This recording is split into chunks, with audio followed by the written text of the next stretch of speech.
Hello, good morning and नमस्कार। एक बार फिर से बहुत बहुत स्वागत है आपका जागरण बिजनेस के इस लाइव शो पर जिसका नाम है बाजार एट 9। इस शो के जरिए हम वॉल स्ट्रीट पर रात भर क्या कुछ हलचल देखने को मिली और दलाल स्ट्रीट पर भारतीय शेयर बाजार की ओपनिंग आज कैसी हो सकती है, इस पर बातचीत करते हैं।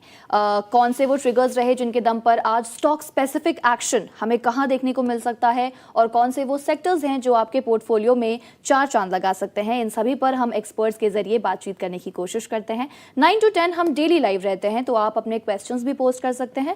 साथ ही हमारी पूरी कोशिश रहती है कि हम एक्सपर्ट्स के जरिए आपके सवालों के सभी जवाब सटीक तरीके से आप तक पहुंचा सके। तो चलिए हम बातचीत का सिलसिला शुरू करेंगे, लेकिन सबसे पहले आपको बता दूं कि आज हफ्ते का पहला कारोबारी सेशन है। इसी के साथ आज बहुत सारी चीजों पर बाजार का फोकस रहने वाला है। वीकेंड के दौरान जियोपॉलिटिकल टेंशंस बहुत सारे बढ़े, तनाव बेहद ज्यादा गहराता हुआ नजर आया। आपको बता दें कि कुछ ऐसे ट्रिगर्स रहे हैं जिन पर आज बाजार का फोकस रहेगा और जिनके दम पर हम मार्केट की ओपनिंग है वो कैसी एक्सपेक्ट कर सकते हैं।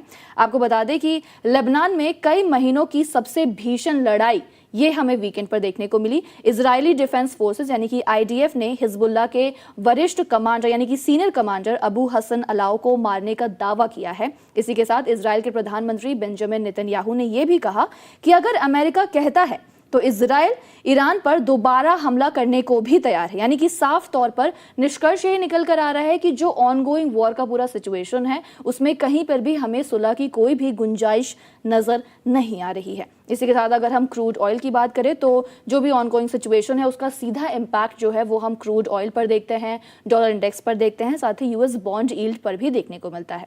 अगर हम कच्चे तेल की आज बात करें तो कच्चा तेल $89 प्रति बैरल से नीचे की तरफ स्टेबल होता नजर आ रहा है। किन कंपनियों के तिमाही नतीजे आएंगे उस पर भी एक नजर डालेंगे और फिर हम अपने को एंकर काशिद की तरफ रुख करेंगे और वो आपको ग्लोबल मार्केट की पूरी सिचुएशन से रूबरू करवाएंगे। आज उन कंपनीज के नतीजे आने वाले हैं, उनमें इंडो एमआईएम, क्रिसेंडा railway solutions, Indrayani biotech, Mahan industries, silver line technologies और स्टार बीम वेंचर्स, ये कुछ कंपनीज हैं जो इस लिस्ट में शामिल है। साथ ही आपको एक और चीज बता दें कि निवेशकों की नजर एफओएमसी की बैठक पर भी रहेगी जो 19 अगस्त को जारी किया जाएगा। इससे होगा क्या? इससे ये होगा कि इसमें अमेरिकी फेडरल रिजर्व की आगे की जो मॉनेटरी पॉलिसी है उसको लेकर संकेत मिल सकते हैं। इसमें अगर जो फेड का रुख है वो अगर आक्रामक यानी कि पॉजिटिव रुख रहता है तो बाजारों से जो फॉरेन कैपिटल की निकासी है वो बढ़ जाती है। इसका सीधा असर जो है वो हम भारतीय शेयर बाजार पर साथ ही इसकी चाल पर भी देख सकते हैं। तो ये पूरा अपडेट है। अब मैं काशिद की तरफ रुख करूंगी और काशिद आपको समझाएंगे कि ग्लोबल मार्केट्स के सिचुएशन पर बंद हुए और आगे के लिए ग्लोबल मार्केट से क्या कुछ अपडेट है। थैंक्स रिया। सबसे पहले बात करते हैं अमेरिकन मार्केट की। तो अमेरिकन मार्केट लास्ट डे शुक्रवार को बंद हुआ था और शुक्रवार को अमेरिकी मार्केट में गिरावट देखने को मिली थी, जिसमें जो डॉ जोन्स है वो 73 अंकों की गिरावट के साथ नेस्डैक बंद हुआ था, वहीं डॉ जोन्स 107 अंकों की गिरावट के साथ बंद हुआ था। और इसके अलावा जो S&P है उसमें भी थोड़ी गिरावट दर्ज की गई थी। दरअसल उस दिन हुआ क्या था कि ब्रॉडर सेल ऑफ टेक और चिप शेयरों में देखने को मिली थी अमेरिकी मार्केट में, यानी कि टेक और चिप शेयरों में काफ़ी अच्छी बिकवाली देखी गई, जिसके बाद अमेरिकी शेयर बाजार पे इसका निगेटिव इम्पैक्ट देखने को मिला और आखिर में तीनों ही जो प्रमुख इंडेक्स हैं वहाँ के वो गिरावट के साथ बंद हुए थे। दूसरा एक बड़ा कारण रहा था अमेरिकी बाजार में गिरावट का, वो था वीक रिटेल सेल्स रिपोर्ट, यानी कि जो रिटेल सेल्स रिपोर्ट वहाँ की आई थी उसमें वो कमज़ोर रही थी, उसका डेटा कमज़ोर रहा, जिसके चलते कि शेयर बाजार पर दबाव पड़ा था उसका।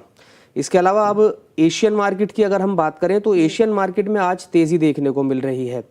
साउथ कोरिया का जो कोस्पी है वो तो आज बंद है, लेकिन हांगकांग का जो हैंगसेंग है वो 1.5% से ज़्यादा की तेज़ी दिखा रहा है और इसमें अगर पॉइंट्स में देखें तो 400 से ज़्यादा पॉइंट्स की तेज़ी है। वहीं चीन का जो शंघाई कंपोजिट है वो करीबन 0.71% इस वक्त तेज़ी दिखा रहा है और जापान का जो निक्केई है उसमें भी हल्की तेज़ी है, लेकिन कुल मिलाकर उसके अंदर भी ग्रीन स्थिति देखने को मिल रही है।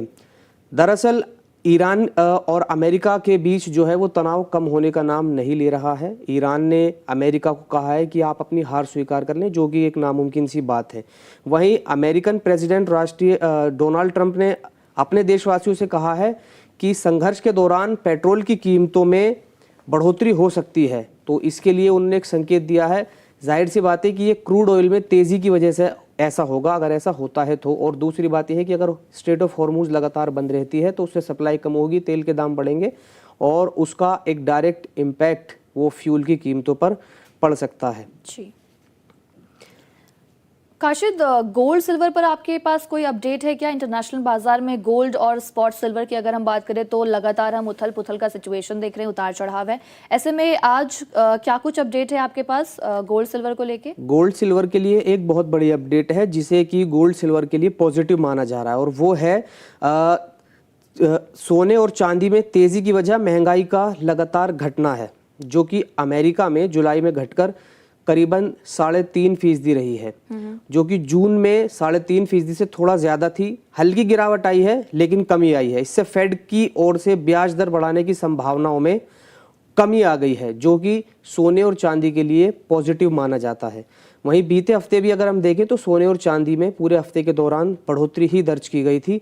सोने की कीमतों में 2700 रुपए से ज्यादा की बढ़ोतरी दर्ज की गई थी और इसका दाम 1,52,000 रुपए को क्रॉस कर गया था। वहीं चांदी की अगर हम बात करें तो जो चांदी का दाम है वो पिछले हफ्ते करीबन 2500 रुपए बढ़ा था और चांदी की कीमत 2,33,000 रुपए प्रति किलोग्राम से भी ऊपर पहुंच गई थी। इसके बाद अब हम आज भारतीय शेयर बाजार के लिए बात करें तो आज सुबह से ही गिफ्ट निफ्टी में गिरावट है। गिफ्ट निफ्टी में बहुत ज़्यादा गिरावट नहीं है लेकिन करीबन 40 अंकों की गिरावट है, जो कि इस बात का संकेत है कि शेयर बाजार में कम से कम शुरुआत जो है वो दबाव के साथ हो सकती है। ओके काशिद, चलिए हम अपना जो अगला सेगमेंट है यानी कि स्टॉक्स इन फोकस, उस पर भी बातचीत करेंगे और कुछ 5-6 स्टॉक्स को पिक करेंगे और देखेंगे कि ये स्टॉक्स जो हैं वो आज फोकस में क्यों रहने वाले हैं। साथ ही इनमें आपकी जो इन्वेस्टमेंट स्ट्रैटेजी है, जब गेस्ट जुड़ेंगे तब हम उनसे कनेक्ट करेंगे और उनसे पूछेंगे कि इन स्टॉक्स पर आपकी इन्वेस्टमेंट स्ट्रैटेजी जो है वो क्या कुछ होनी चाहिए। तो चलिए हमारा ये अगला सेगमेंट है स्टॉक्स इन फोकस। सबसे पहले हम जो स्टॉक पिक करेंगे वो है कोचिन शिपयार्ड, एक सरकारी शिप बिल्डिंग कंपनी है जिसके नतीजे आए और जो नतीजे हैं वो बेहद कमजोर रहे। नेट प्रॉफिट जो है वो 27.7% घटकर 135 करोड़ रुपए पर पहुंच गया। रेवेन्यू और एबिटा में भी जोरदार गिरावट दर्ज की गई है। कमजोर प्रदर्शन का असर जो है वो आज शेयर पर साफ तौर पर हमें देखने को मिलेगा। ऐसे में हम ये देखेंगे कि जब शेयर मार्केट्स खुलेंगे 9:15 पर तो क्या कोचिन शिपयार्ड का जो शेयर है वो आज लाल निशान में कारोबार करता हुआ नजर आता है या नहीं। अगला जो स्टॉक हम पिक करेंगे वो है रिलायंस इंडस्ट्रीज। रिलायंस इंडस्ट्रीज जो है वो ब्रिटेन की एरोस्पेस कंपनी रॉयल्स रॉयस के साथ एक बड़ा समझौता करने वाली है और दोनों ही कंपनियां भारत के AMCA फाइटर जेट प्रोग्राम के लिए स्वदेशी कम्बैट इंजन को डेवलप करने पर काम करेगी, जिसके लिए भारत में एक एरोस्पेस गैस टर्बाइन कॉम्प्लेक्स बनाने की तैयारियां भी शुरू हो चुकी है, यानी कि योजना पर काम किया जा रहा है और पावर और प्रोपल्शन टेक्नोलॉजी का सेंटर ऑफ ऑस्किलेशन बनेगा ये। तो रिलायंस इंडस्ट्रीज जो है इसका शेयर भी आज फोकस पे रह सकता है और हम देखेंगे कि इस शेयर में आज हमें क्या कुछ हलचल देखने को मिलती है। इसके साथ ही हम जो अगला स्टॉक है वो हम पिक करेंगे वोल्टास का। एयर कंडीशनर और होम अप्लायंसेस बनाने वाली कंपनी है, मजबूत तिमाही नतीजे आए हैं। नेट प्रॉफिट की अगर हम बात करें तो 140 करोड़ रुपए से ये बढ़कर 214 करोड़ रुपए पर पहुंच गया। साथ ही अगर हम रेवेन्यू की बात करें तो रेवेन्यू में भी अच्छी खासी बढ़ोतरी देखी गई है, 19% बढ़कर ये 4,674 करोड़ रुपए पर पहुंच गया। ऐसे में जो हम कह सकते हैं कि रिजल्ट जो है वो बेहद शानदार रहे, तो हम उसका सीधा इम्पैक्ट जो है वो आज स्टॉक पे देखेंगे और देखेंगे कि स्टॉक में तेजी जो है ये तेजी का जो सिलसिला है वो कब तक कायम रहता है। अगला जो हम स्टॉक पिक करेंगे वो है ईवी स्पेस की कंपनी एथर एनर्जी। एथर एनर्जी ने पिछले काफ़ी समय से बहुत ही कम टाइम में बहुत ही ज़्यादा पॉपुलैरिटी हासिल कर ली है और शेयर धारकों को यानी कि शेयर होल्डर्स को एथर एनर्जी 1200 करोड़ के प्रेफरेंशियल इशू को मंजूरी देने वाला है। इससे पहले कंपनी ने 1300 करोड़ का एक QIP भी लॉन्च किया था, वो पूरा हो चुका है, यानी कि कुल मिलाकर कंपनी ने 2500 करोड़ रुपए जुटाने की पूरी प्लानिंग की है। पतंजलि का स्टॉक जो है वो अगला स्टॉक है जो हम इस सेगमेंट में पिक करने वाले हैं। FMCG कंपनी है, तिमाही जो नतीजे हैं वो काफ़ी शानदार रहे। मुनाफा अगर हम बात करें तो 180 करोड़ रुपए से ये बढ़कर 336 करोड़ रुपए पर पहुंच गया। इसी के साथ ही FY27 के लिए 0.80 और FY26 के लिए 1.50 प्रति शेयर अंतरिम डिविडेंड की भी अनाउंसमेंट की गई है।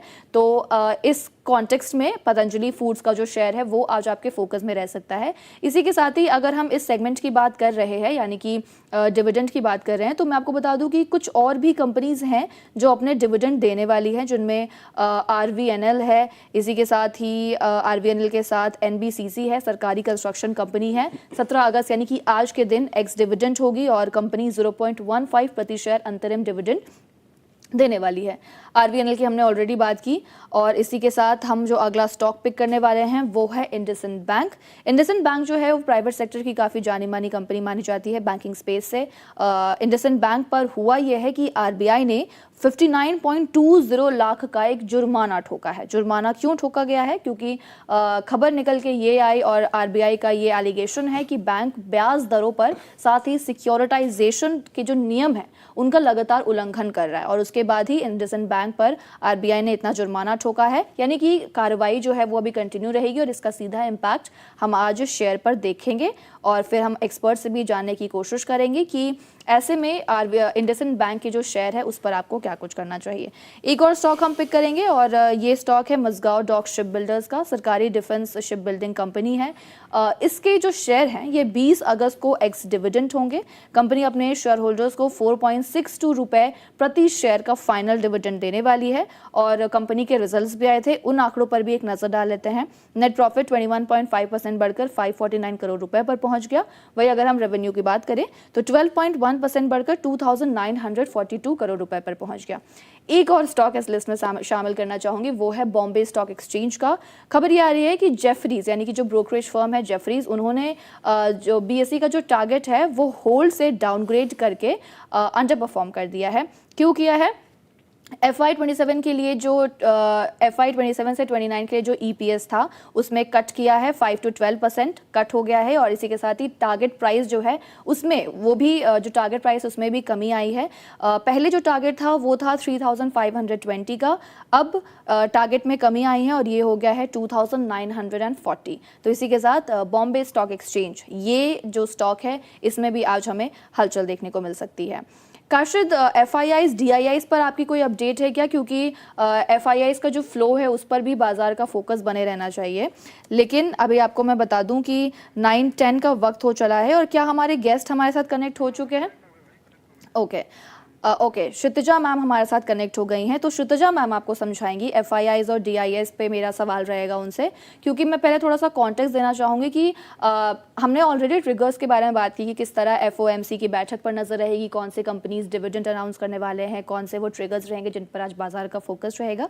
लेकिन आपको बता दें कि अगर हम एक्सचेंज के आंकड़ों पर नजर डालें और बीते हफ्ते के हम आंकड़ों पर बात करें तो FIIs ने बीते हफ्ते भारतीय शेयर बाजार में करीब 1228 करोड़ की नेट बाइंग की है। इसी के साथ ये लगातार तीसरा हफ्ता रहा जब FIIs भारतीय शेयर बाजार में नेट बायर्स बने रहे। वही अगर हम DIIs यानी कि डोमेस्टिक इंस्टीट्यूशनल इन्वेस्टर्स की बात करें तो DIIs ने भी बाजार में अपनी खरीदारी जो है वो कंटिन्यू रखी है और बीते हफ्ते 5 में से 4 कारोबारी सेशंस ऐसे रहे हैं जब उन्होंने नेट बाइंग ही की है और लगभग 7,768 करोड़ रुपए का निवेश किया है। तो अगर हम पूरे अगस्त महीने की बात करें यानी कि अभी तक जो पूरा सिचुएशन रहा है उसमें DIIs लगभग हर वीक यानी कि हर हफ्ते शेयर बाजार में वो खरीदार ही बने रहे हैं। अगस्त में उनकी जो टोटल खरीदारी है यानी कि नेट बाइंग है उसका आंकड़ा अगर हम देखें तो वो बैठता है अराउंड 38,715 करोड़ रुपए पर।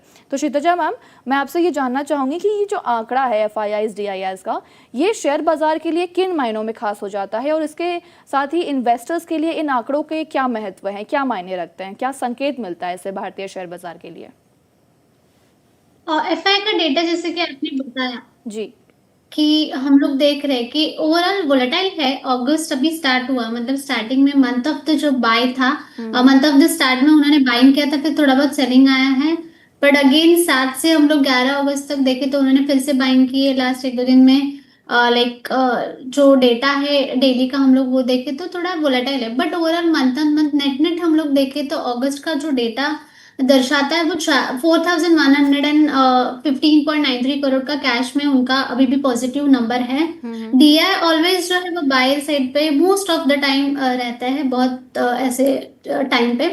तो FI का डेटा जो है सिर्फ हम लोग को देखना पड़ेगा कि मंथ ऑफ द अगस्त में, मतलब एंड में अभी आधा ही महीना हुआ है, तो ये जो नंबर्स है नेट पॉजिटिव है वो कंटिन्यू रह रहा है कि नहीं। क्योंकि लास्ट हम लोग देखे तो बहुत मार्च में हम लोग देखे तो वो अग्रेसिव सेल ऑफ थे, अप्रैल में थोड़ा वो सेल ऑफ कम हो गया।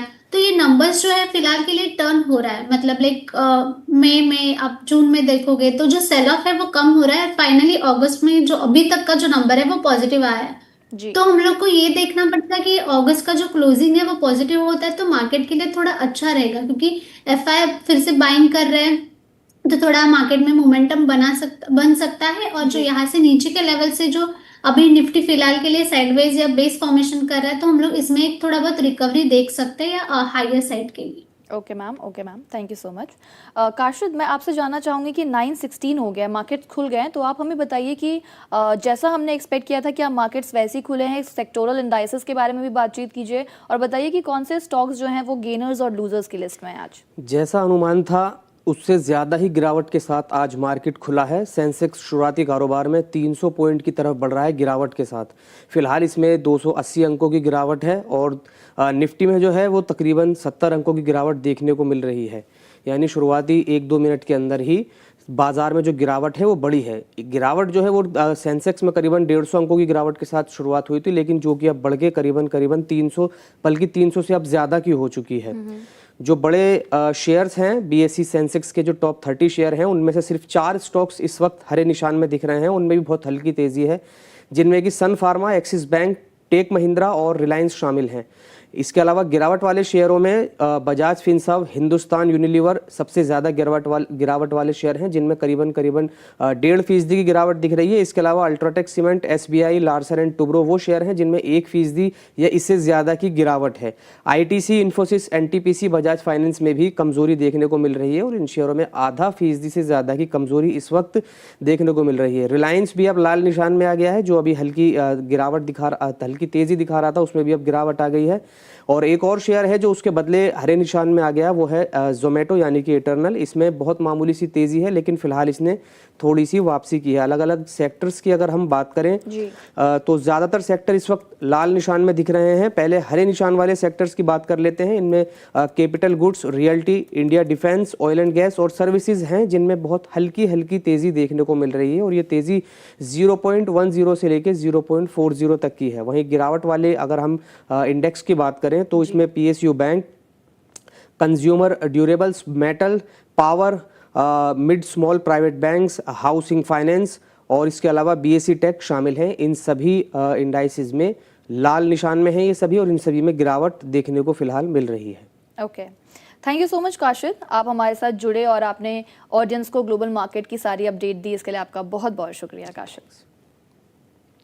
क्षितिजा मैम, मैं आपसे जानना चाहूँगी स्टॉक स्पेसिफिक अब हम बात करेंगे। सबसे पहले जिस स्टॉक पर मैं आपका पॉइंट ऑफ व्यू जानना चाहूँगी वो है रिलायंस इंडस्ट्रीज़। जैसा कि खबर निकल कर ये आया है कि रिलायंस इंडस्ट्रीज़ जो है वो ब्रिटेन की जो एरोस्पेस कंपनी है रॉल्स रॉयस के साथ एक बहुत बड़ा समझौता करने वाली है। ऐसे में जो स्टॉक्स है वो आज फोकस में रह सकता है। तो रिलायंस इंडस्ट्रीज़ पर आपका क्या आउटलुक है? लॉन्ग टर्म के लिए आपको ये स्टॉक कैसा लगता है? मैम आई थिंक आप म्यूट पे हैं, एक बार आप चेक कीजिएगा please. Yes, I am audible. Yes ma'am, you are audible now. Okay, तो लास्ट हम लोग कई वीक से देख रहे हैं तो रिलायंस एक साइडवेज कंसोलिडेशन के रेंज में ही चल रहा है। तो अभी भी व्यू जो है पोजीशनल भी हम लोग देखें तो साइडवेज ही व्यू है। मुझे लग रहा है कि यहाँ से नीचे में इमीडिएट जो सपोर्ट बन रहा है वो 1280 का है। इनकेस 1280 ब्रीच हुआ तो हम लोग 1250 के लेवल्स भी देख सकते हैं। और हाईएस्ट साइड में जो रेजिस्टेंस बन रहा है वो 1340 का है। 1340 इसके बाद रिलायंस सस्टेन करता है तो हम लोग यहाँ से एक मोमेंटम देख सकते हैं अराउंड 1400 के लेवल के लिए। तो मुझे लग रहा है कि जब तक ये ऊपर या नीचे के लेवल्स ब्रीच नहीं होते तब तक व्यू रिलायंस पे साइडवेज ही बना रहेगा। तो इमीडिएट जो है वो 1280 है सपोर्ट और हाईएस्ट साइड में 1340 है रिलायंस के लिए। ओके मैम, कुछ क्वेश्चंस भी ले लेंगे जो आपके लिए आया है। सबसे पहले जो हम क्वेश्चन पिक करेंगे श्वेता का लेंगे। श्वेता पूछना चाहती है Vedanta aluminium versus Hindustan zinc versus Hindustan copper, तो इन तीनों में से बेस्ट वन कौन सा हो सकता है बाय करने के लिए और एंट्री लेवल के लिए टारगेट्स क्या हो सकते हैं? सबसे पहले हम बात कर लेते हैं मैम वेदांता एल्युमिनियम पर। जी, वेदांत एल्यूमिनियम देखें तो हम लोग एक नीचे के लेवल जो सपोर्ट है 430 का वहां तक आने के चांसेस है, क्योंकि अभी थोड़ा जो प्रॉफिट बुकिंग आ रहा है, जो बीच में रैली आई थी एक लाइक हम लोग देखें तो 29 जुलाई से लेकर 6-7 अगस्त तक, उसके बाद इसमें थोड़ा हम लोग प्रॉफिट बुकिंग देख रहे हैं। तो सपोर्ट बन रहा है वेदांता एल्यूमिनियम का 430 का, तो वहां तक स्टॉक आने के चांसेस है। ओके मैम, इसी के साथ उन्होंने कंपैरिजन पे लिया था हिंदुस्तान जिंक और हिंदुस्तान कॉपर। हिंदुस्तान जिंक अभी सपोर्ट के लेवल पे है, 560 का सपोर्ट है। इन केस 560 ब्रीच करता है तो हम लोग यहाँ से और नीचे में 545 पे का लेवल हिंजिंक में देख सकते हैं। फिलहाल हिंजिंक और वेदांता एल्यूमिनियम दोनों भी स्टॉक थोड़ा हम लोग नीचे के लेवल के लिए हम लोग सेलिंग प्रेशर देख सकते हैं। तो फिलहाल दोनों स्टॉक पे अवॉइड के लिए बेटर रहेगा, क्योंकि फ्रेश पोजीशन लेनी है तो थोड़ा बाइंग का वेट करने की जरूरत है।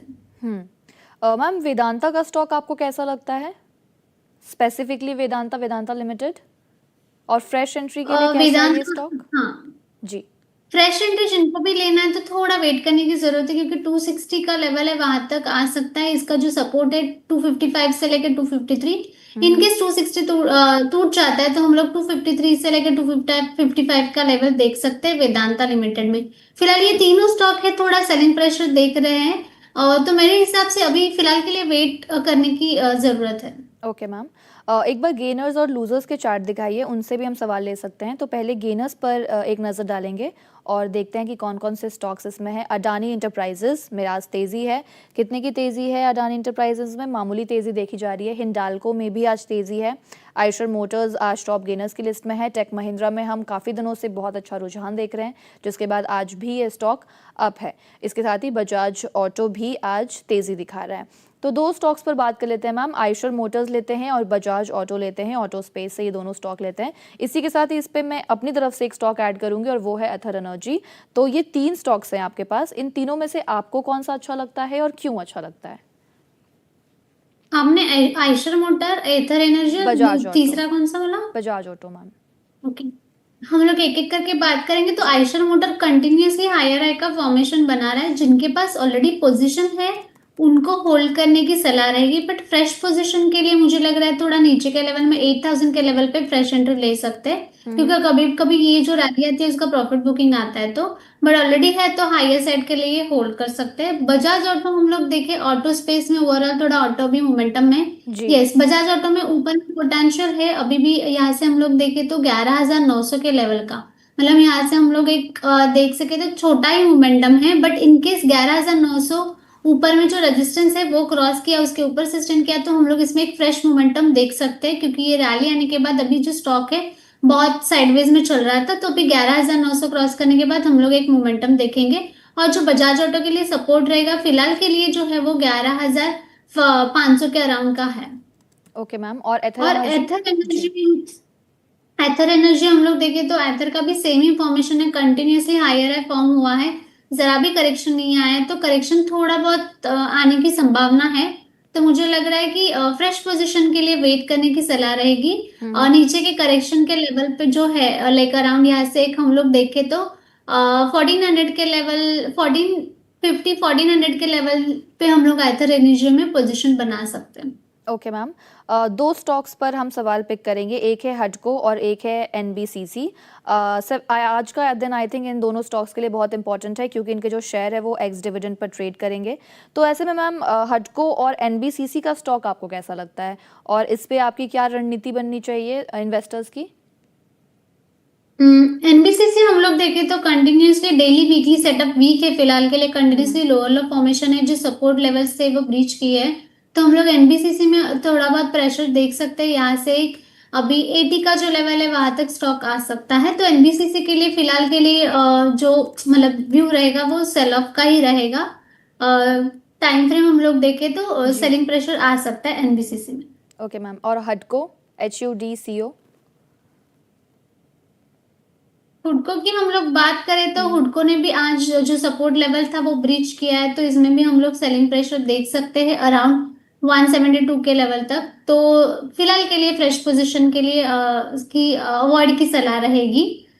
ओके, क्या हम लूजर्स के चार्ट्स देख सकते हैं? एक बार लूजर्स भी दिखा दीजिएगा प्लीज, देखते हैं कि लूजर्स में कौन कौन से स्टॉक्स हैं आज। इन्फोसिस, इसी के साथ SBI का स्टॉक भी आज लूजर्स में है। TCS भी आज गिरा हुआ है, ITC और LNT, ये वो 5 स्टॉक्स हैं जिनमें आज गिरावट देखी जा रही है। 2 स्टॉक्स को हम पिक करते हैं, इन्फोसिस और TCS, और जहां तक मैं भी देख पा रही हूँ विप्रो भी आज गिरा हुआ ही है। HCL टेक में भी आज 0.77% की गिरावट है। ऐसे में मैम तमाम जो स्टॉक्स है IT सेक्टर के वो आज गिरावट का शिकार हुए हैं। आईटी स्पेस में हम कुछ दिनों से काफ़ी अच्छा मोमेंटम देख रहे हैं, लेकिन आज सारे ही स्टॉक्स जो हैं वो गिरे हुए हैं। ऐसे में आईटी स्टॉक पर एज अ स्पेस आपका क्या पॉजिटिविटी है? आप पॉजिटिव तरीके से देखते हैं या फिर नेगेटिव तरीके से देखते हैं? और अगर मैं स्टॉक स्पेसिफिक की बात करूं तो आईटी से कोई आपका पसंदीदा स्टॉक है? ओवरऑल हम लोग देखें तो पहले तो बात करें जो आपने जो लूजर्स दिखा है तो उसमें मोस्टली लार्ज कैप स्पेस के स्टॉक ही है, जी। क्योंकि निफ्टी में तो अभी भी प्रेशर बना हुआ है। तो मेरे हिसाब से हम लोग देखें अभी टीसीएस और इन्फी, ये तो लार्ज कैप वाले स्टॉक्स है। तो मुझे लग रहा है कि लास्ट 2 हफ्ते से हम लोग, जैसे आपने बोला कि आईटी के स्पेस में एक मोमेंटम बाइंग आई थी, जी। अच्छा खासा परफॉर्म कर रहा था। बट वो जो स्मॉलर रैली आई थी आईटी की, तो उसमें थोड़ा ये करेक्शन हम लोग एक्सपेक्ट कर सकते हैं, उसका प्रॉफिट बुकिंग हो सकता है। तो इन्फोसिस में यहाँ से जो सपोर्ट बन रहा है वो 1135 के लेवल के अराउंड है, तो वहां तक नीचे में स्टॉक आने के चांसेस है। टीसीएस का भी हम लोग देखें तो सेम, थोड़ा बहुत हम लोग एक सेलिंग प्रेशर 2300 के लेवल तक देख सकते हैं नीचे में। वो एक रहेगा। ओवरऑल आईटी स्पेस पे व्यू मेरा जो है लॉन्ग टर्म मतलब 3 to 5 years के लिए पॉजिटिव है, बट शॉर्ट टर्म लाइक हम लोग 6 months या 1 year के व्यू के टाइम फ्रेम से देखें तो अभी भी मुझे लग रहा है कि आईटी में मोमेंटम या थोड़ा बहुत जो फ्लोज है ग्लोबली और वो सब का, तो वो एक दिक्कत थोड़ा दे सकता है। बट ओवरऑल लॉन्ग टर्म हम लोग व्यू देखें तो पॉजिटिव है, बट शॉर्ट टर्म के लिए थोड़ा कॉशियस टू साइडवेज ही व्यू रहेगा, इतना मोमेंटम नहीं है आईटी स्पेस में। मतलब हम लोग थोड़ा मोमेंटम देख रहे हैं, फिर से हम लोग प्रॉफिट बुकिंग देख रहे हैं आईटी में, तो वो कंटिन्यूअसली हम लोग उसमें वो चीज एक्सपीरियंस कर रहे हैं। Okay ma'am. अगले जो मैं स्टॉक पिक करूंगी मैम वो बैंकिंग स्पेस से लूंगी, एचडीएफसी बैंक लूंगी और इंडसइंड बैंक लूंगी।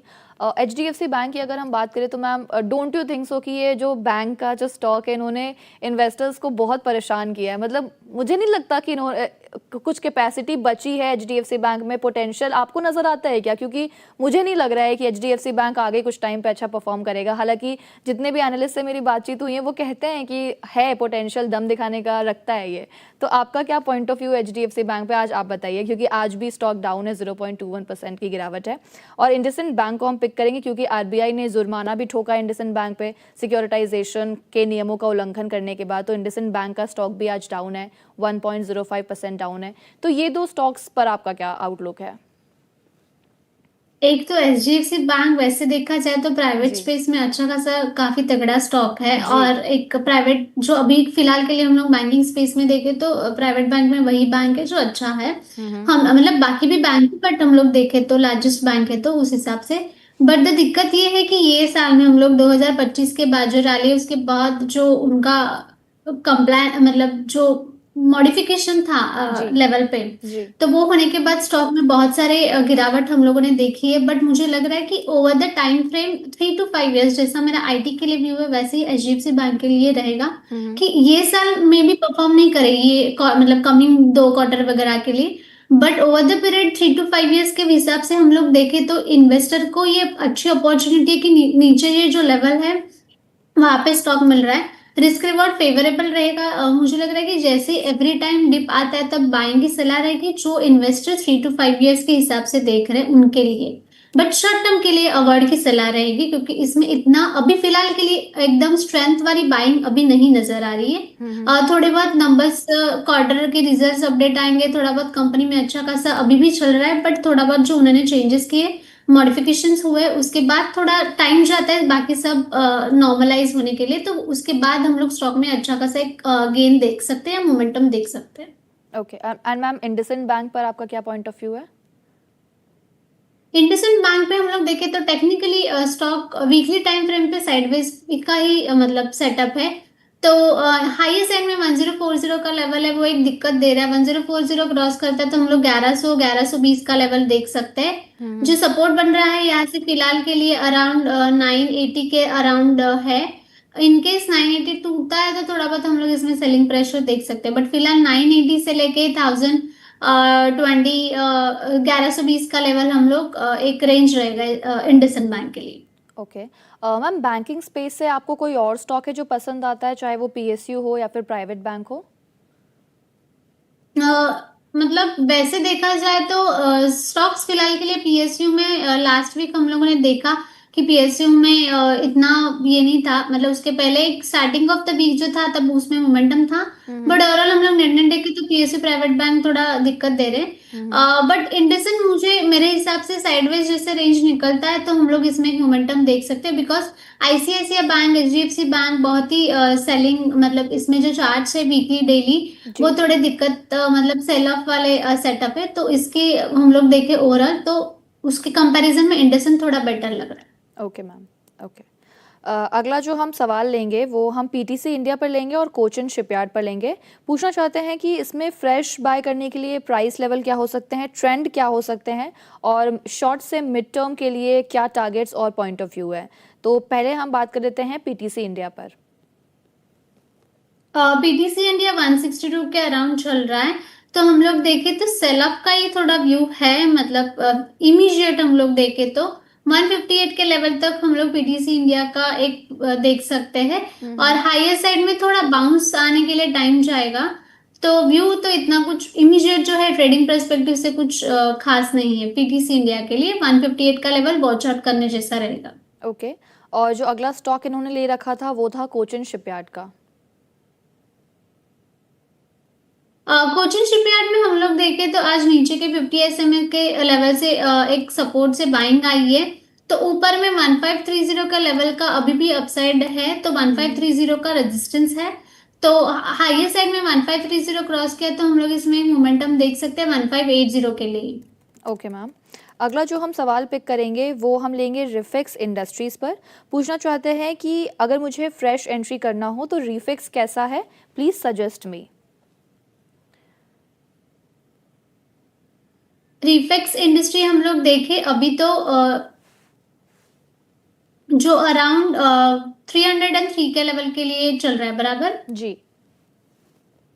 हाँ, तो नीचे के सपोर्ट से तो बाइंग आई है, यहाँ से हम लोग 321 का लेवल का एक अपसाइड हम लोग इसमें देख सकते हैं, और जो लो रहेगा 291 का जो हम लोग देखे तो फ्राइडे का वो स्टॉप लॉस या सपोर्ट जैसा हम लोग मान सकते हैं। और ऊपर में जैसे ही 321 क्रॉस किया तो हम लोग इसमें थोड़ा बहुत और 335 के लेवल के लिए अपसाइड है, बट ओवरऑल जो व्यू बन रहा है वो साइडवेज ही है। सिर्फ रेजिस्टेंस लेवल वॉच आउट करने जैसे रहेगा, रेजिस्टेंस क्रॉस करने के बाद हम लोग इसमें एक मोमेंटम देख सकते हैं। Okay, thank you so much Kshitija ma'am, आज हमारे साथ आप जुड़े, इसके लिए आपका बहुत बहुत शुक्रिया। आपका डिस्क्लेमर मैम। यस, हम लोगों ने अभी जो भी जानकारी दी थी वो केवल शैक्षिक और सामान्य उद्देश्य के लिए दी गई है, और शेयर बाजार में जोखिम निवेश जोखिम के अधीन है, तो कोई भी निवेश निर्णय लेने से पहले आप अपने वित्तीय सलाहकार से जरूर परामर्श करें। धन्यवाद। Thank you so much ma'am, have a good day. अपने दूसरे गेस्ट को इंट्रोड्यूस करने से पहले हम एक बार मार्केट अपडेट पर नज़र डाल लेते हैं और देखते हैं कि Sensex Nifty, bank Nifty, mid cap, small cap, ये सारे ही इंडाइसेस जो हैं वो कहाँ कामकाज कर रहे हैं। सबसे पहले हम निफ्टी को देख लेते हैं। क्या हम मार्केट अपडेट के चार्ट्स देख सकते हैं प्लीज़?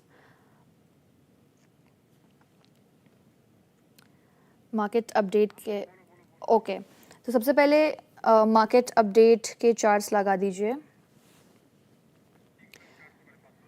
निफ्टी 50 का चार्ट हम पहले देख लेते हैं कि निफ्टी 50 में अभी कहाँ कामकाज करता हुआ नजर आ रहा है ये इंडाइसेस। 0.31% की हम गिरावट देख रहे हैं। 24,291 के लेवल पर ट्रेड करता हुआ इस वक्त निफ्टी मुझे नजर आ रहा है। बैंक निफ्टी की अगर हम बात करें तो बैंक निफ्टी में भी गिरावट है, 0.44% डाउन है, 57,238 के लेवल पर नजर आ रहा है। सेक्टोरल वाइज भी देख लेते हैं और फिर हम अपने गेस्ट को इंट्रोड्यूस करेंगे ताकि वो आपके सवालों के जवाब आप तक पहुंचा सके। अगर हम मिड कैप की बात करें तो 0.36% डाउन है, 63,552 के लेवल पर नजर आ रहा है। स्मॉल कैप में भी गिरावट है, 0.14% डाउन है, 19,710 पर नजर आ रहा है। इंडिया विक्स ये एक लौता मुझे पूरे इंडाइसेस में सिर्फ और सिर्फ हरे निशान में नजर आ रहा है। 1.87% अप है, 11.52 के लेवल पर ट्रेड करता हुआ नजर आ रहा है।